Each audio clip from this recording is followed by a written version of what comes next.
everybody, welcome back to the Claremont Classic Garage. The parts for our 833 overdrive transmission have arrived, so we can start putting her back together. Okay, so the first thing we're going to do is install the reverse selector shaft, the reverse idler gear, and its shaft. And if you recall, when we took it apart, we found that this bore was kind of rotted out. How these shafts are sealed, there's an O-ring that goes in there. That's what actually seals it. And then in behind it goes this little plastic, it's like a little retainer that's supposed to push in there. But you can see, because of the road salt, the bore is rotted away. And the little plastic retainer doesn't do much retaining anymore. I had actually thought originally that these bores were a different size than the ones up here. But no, I was wrong. I even stated that in a video that I thought this was a different size. No, this is just rotted out. So what I did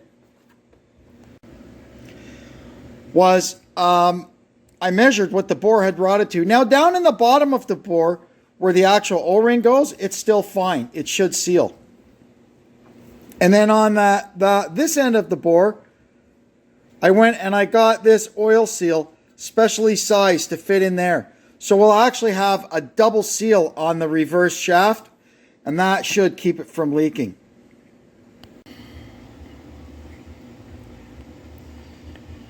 And there's that. I put the O-ring in, and then I put some Permatex around the bore, and we put in the seal. Now we're just going to carry on as normal. We'll install the selector from inside, and then we'll get the gear and the shaft in. There you are, it's in, and you can really feel the drag of the two seals on that shaft. So hopefully this thing will not leak. Good. Now we can put the reverse idler, so the gear goes in and just catches the pin on the selector there, and then we lower this shaft down in. Come on, get the gear started onto it. There we go.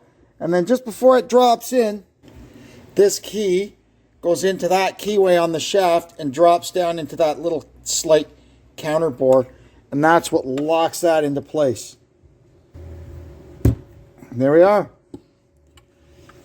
And you can see there, that's the shift action of the, there we go. You can see there how that works. Now we can assemble the counter shaft. We're going to start with this, a 3/8 drive 15/16 deep socket. That goes over that, right? Then we drop down our assembly arbor into it like so. And our actual bearing spacer goes down over that. Yep, that's good. Now we need to load in 19 of these little rollers.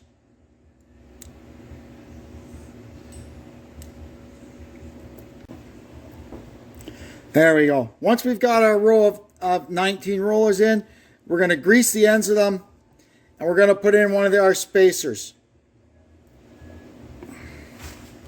Okay, so far so good. Now we're going to carefully tip this over, pull out the deep socket, and put in a shallow socket, because that is going to let all of this stuff slide down now so we can put in the second row of rollers. There they go. Down they go. Good. Now we'll grease up this bore some more.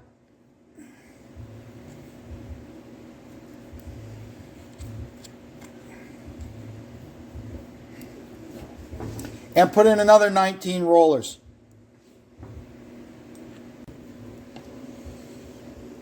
Once they're in, we grease up the ends of them.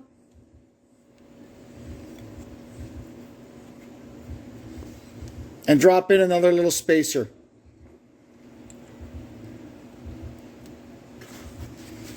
There we go.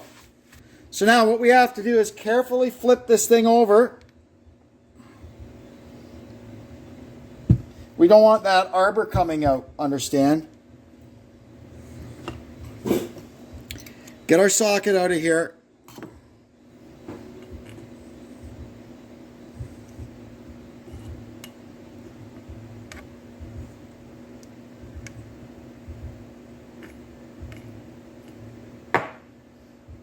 Actually, we don't need that anymore. There. Okay, so now it's just going to sit there like that. Now, more grease.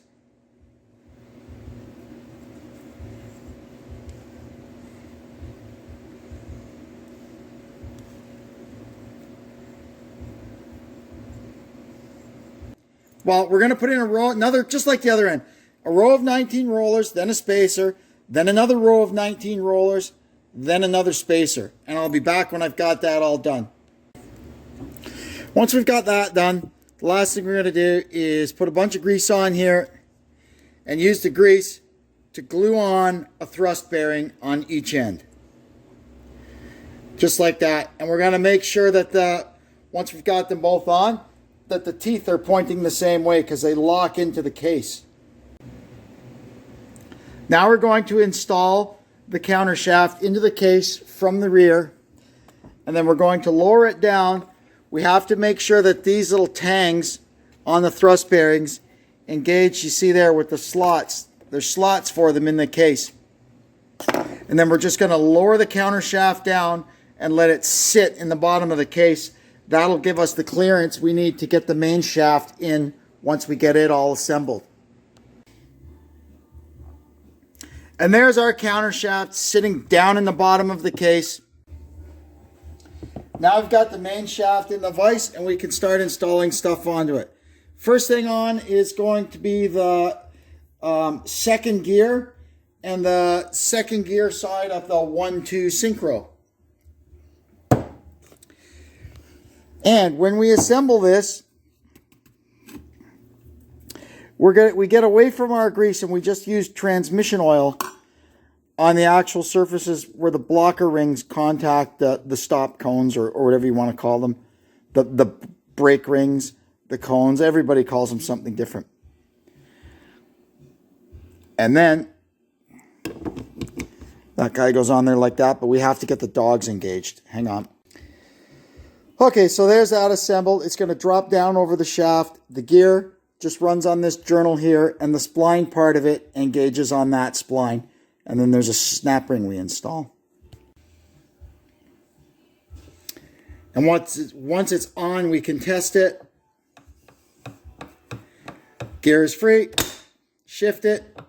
Gear is locked. Went way too far there. There. Anyway, you get the idea. Then we install the snap ring. I believe these are selective snap rings, and you need to follow the procedure to actually select the correct one and install it. But well, you can see we're not doing that. We're not really changing anything, so it's just going back together how it was. Then we'll just tap it home with a punch, just like that. Good. Yep, that's good. And we slide the first gear blocker ring for the 1-2 synchro over. Little transmission oil on it. Then we're going to grease up this here journal.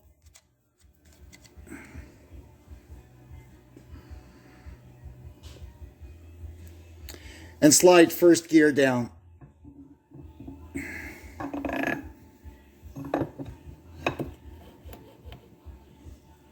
And same thing, we'll make sure it works.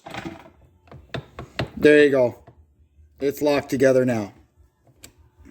Now it's free. Okay, now we got to go over to the press and push the rear bearing on and get the snap ring back in. All right, we got this baby in the press. And there we go. We've got it all pressed together. You just have to be careful, or cognizant at least, when you turn it over to start pressing it together. First gear falls down and the blocker ring for first gear can come disengaged from the lugs up in the synchro. And if you don't notice that and it gets misaligned and you start pressing on it, you're probably going to destroy your blocker ring. So just be aware of that. Now we could go over to the bench and put the snap ring back on here. And there's that. So now we're going to slide our assembled main shaft into the extension housing. And once the bearing starts getting into this bore, we're going to spread the snap ring. And once she's home, let it go, and that'll lock it all together. I'm going to put a little transmission oil around here.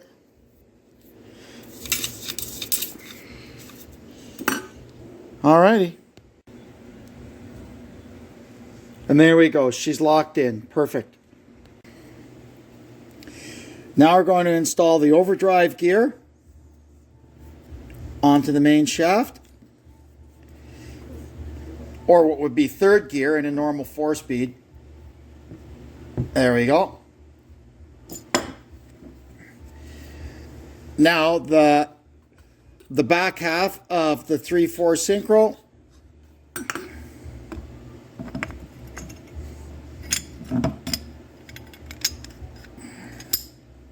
trying to hold these babies all together is sometimes. There we go, it's on. Okay, and now we've got a little snap ring that goes on, and I could tell by the witness marks on it that it was on that way before.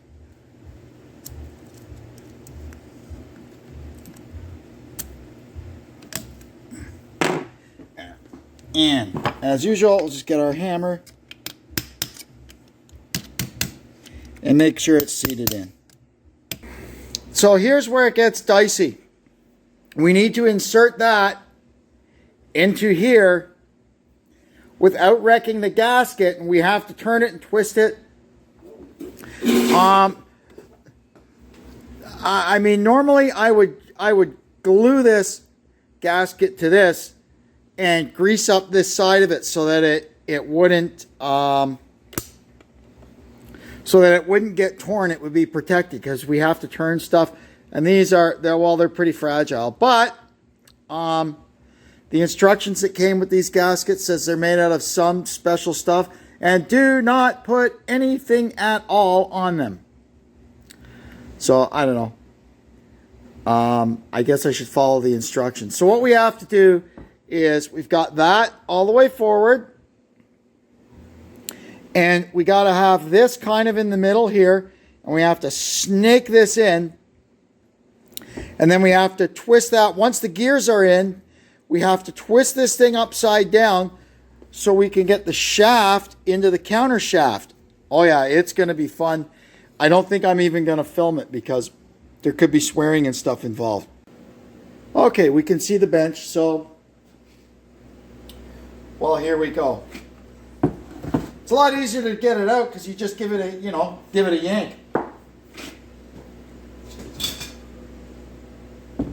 Well, so far so good, people.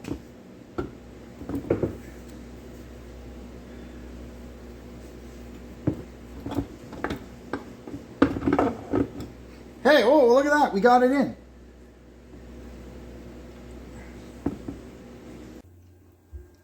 And before we put that in, we've got 16 little rollers we got to put in the input shaft here.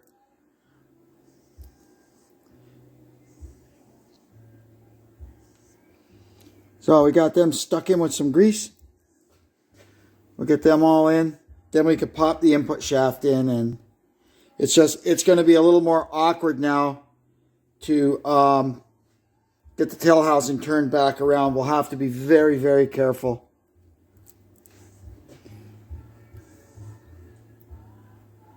Definitely is a good idea if you're going to work on these a lot to have some kind of a stand or a holding fixture or something for them, because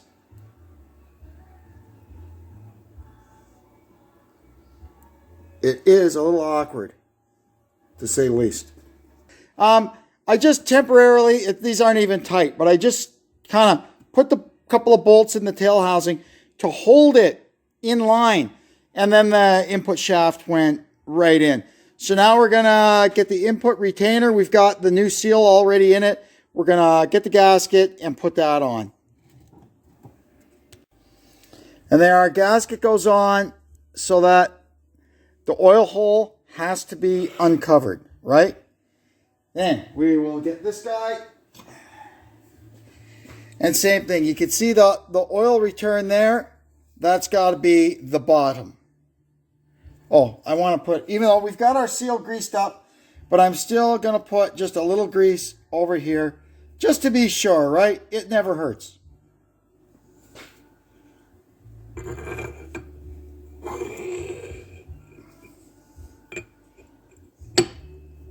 There we go.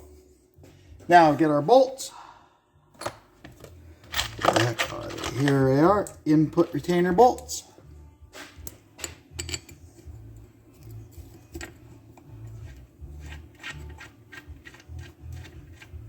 We'll wind them in by hand.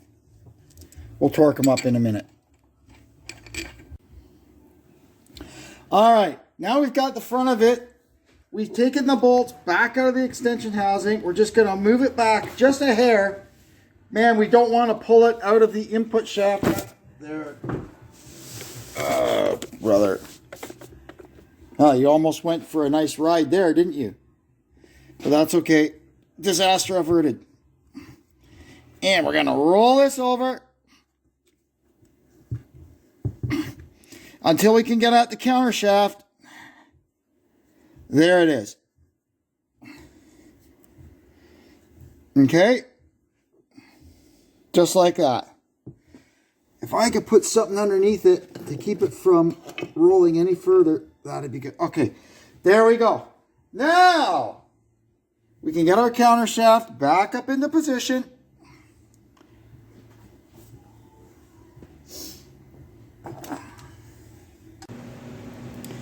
Well, it looks like I found a use for this old sewing machine table. I brought the thing over here and it was, well, much easier to get the stupid shaft to go in with gravity helping. Now I just got to get it turned around so we can get the little key in. And it seems to be like last time, just catching the, it's just catching the thrust bearing on the other end. See if it'll tap. Yeah, there we go. And, oh, we've missed. Hang on. Got to turn it back around this way a little bit. There we go. Perfect. We did it. Okay. Now we can get the extension housing turned around the right way and get the bolts in. Alrighty. Now before I start torquing up the tail housing and the input retainer, we're going to make sure all the gears shift. So first we're going to put it in reverse. There you go. Reverse is pretty easy. In and out. Now we're going to put it into first gear. There we are. First gear. Second gear. Good. Now this would normally be third gear, but we're going to go into third gear on this, which is actually 1-to-1, which is there. And there's overdrive. So it's all working perfectly. We can go ahead and torque this up. So we're going to torque these up to 65, and then we're going to pull these back out, and we have to put some Permatex on them because these holes go right through. We'll put some Permatex on them and torque them up to 30. Now we're going to install our new expansion plug here, and it's important that this gets sealed because you could get a nasty leak from this. So what we're going to do, we're not leaving anything to chance. We're going to put some Permatex number 2. This stuff is great for these types of jobs. Around there.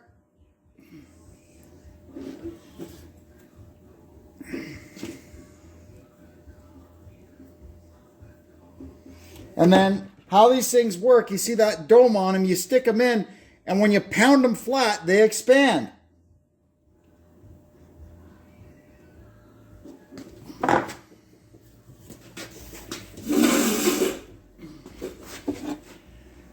Alrighty.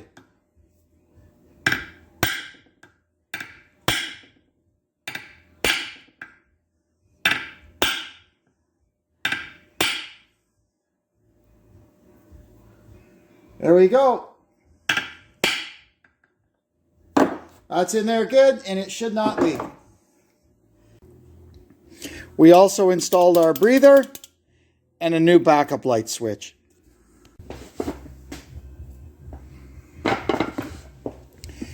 Okay, now we're going to start working on the side cover. We got to grease these bores and install our new O-rings. They fit nice and tight, nice and snug into the bore. And then we've got these little retainers that go down in there and hold the O-rings in.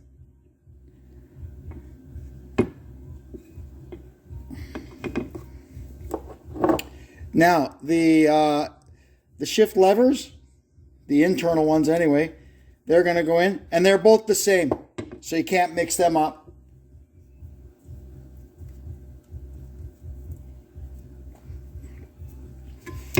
And you see from the back side, they point that way. There we go. We'll get them both in there.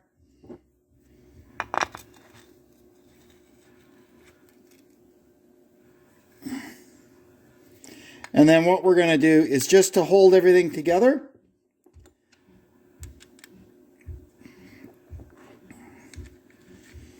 until we get the shifter levers on.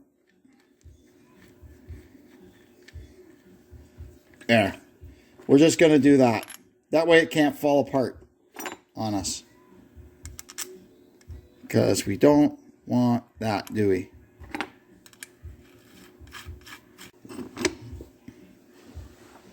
You can see here, these are the interlocks.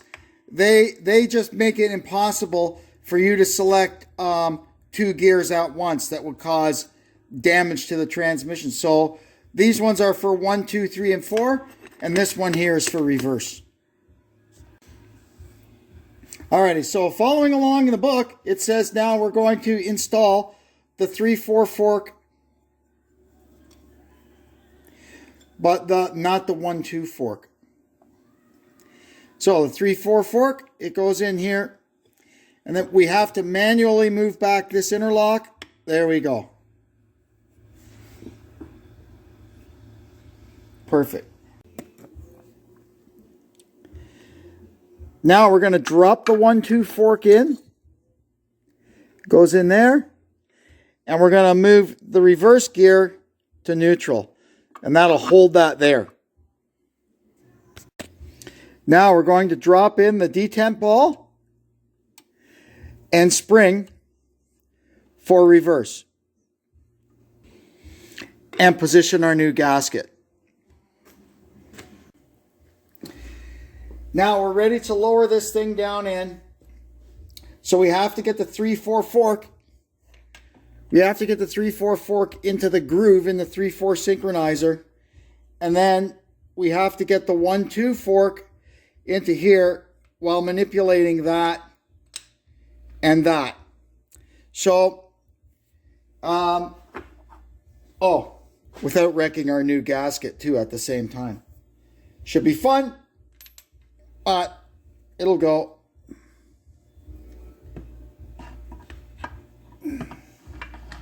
Okay, there's that in its synchro.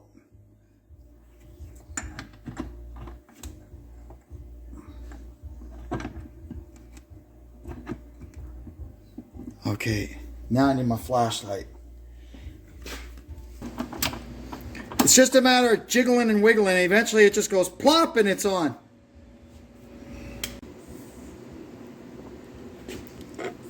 So after a bunch of screwing around, we got it.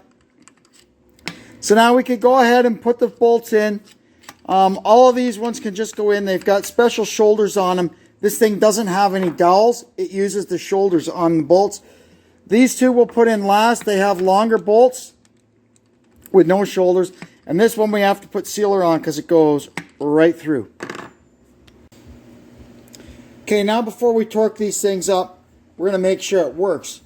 So first thing we're going to do, everything's in neutral. I'm holding the output shaft, turning the input shaft. That's good. Now, first gear,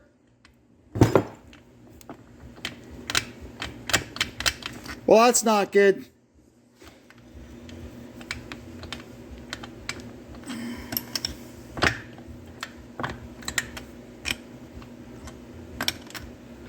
Oh, there we go. See, it wouldn't go into first gear because reverse was sort of on. But we're good now. First gear. Yep. Second gear. There we go. Yep. Neutral. Now, third. 1 to 1. Perfect. And overdrive.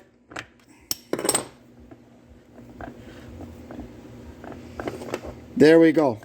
And now last but not least, good old reverse. There. And make sure it actually turns backwards. Yeah. Good. Perfect. Now we can put our Speedo drive in. And how these Chrysler Speedo drives work, you'll see right there, there's a little pointer. And then there's different places you can put it.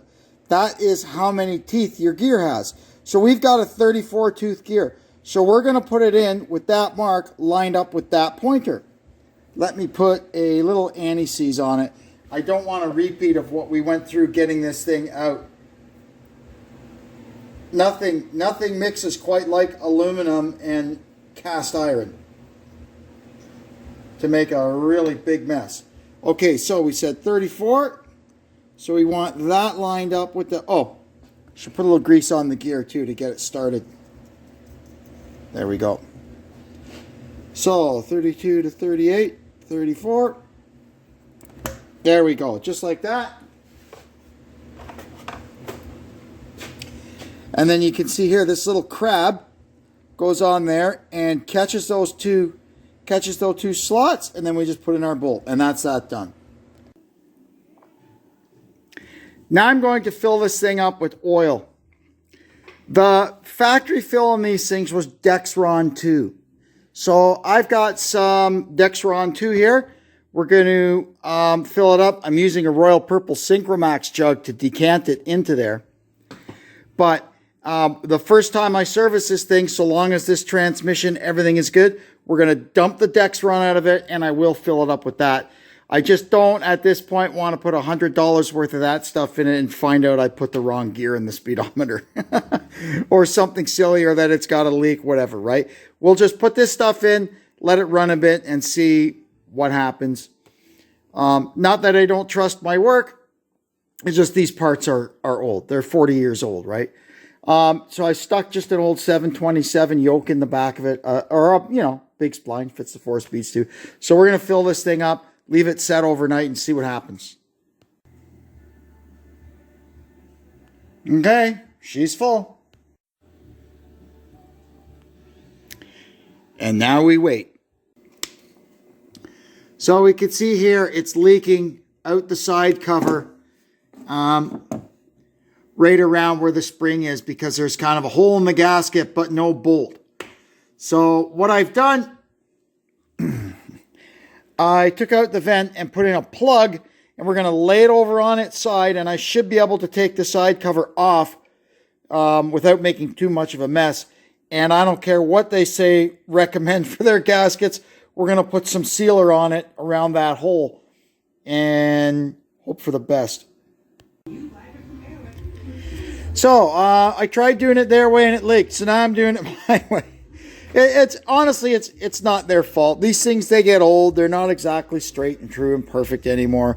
I wish this gasket would have maybe been made out of something a little thicker that had just a little more crush to it, and it wouldn't have leaked. This is just a really bad spot for leaks right here, because you've got very little gasket there between that hole and the outside world, and that's where it's leaking for sure.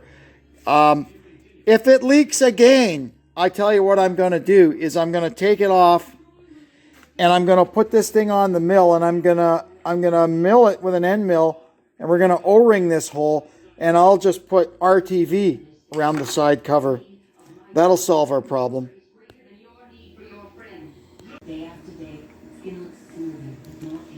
All right, well, it's back on. I'm going to just make sure it shifts through all the gears again, and then we'll stand it back up.